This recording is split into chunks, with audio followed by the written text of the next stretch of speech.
nhận ra là rất nhiều ba mẹ vì muốn mang tụi nhỏ qua Mỹ nên chấp nhận việc bay nối chuyến vì không phải sân bay nào cũng cho phép tụi nhỏ nhập cảnh vào Mỹ.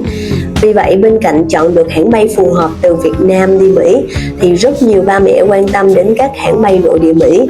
Dưới đây là danh sách một số hãng hàng không nội địa cho phép vận chuyển thú cưng đi Mỹ. American Airlines, Delta, United, Alaska, JetBlue. Lưu ý khi chọn hãng bay cho thú cưng, đặt chỗ sớm, mỗi chuyến bay chỉ nhận số lượng thú cưng giới hạn. Lòng vận chuyển chuẩn EATA với cabin, lòng phải vừa đặt dưới ghế trước mặt. Giấy tờ bắt buộc, giấy chứng nhận sức khỏe, tiêm phòng dại, giấy phép nhập cảnh nếu cần.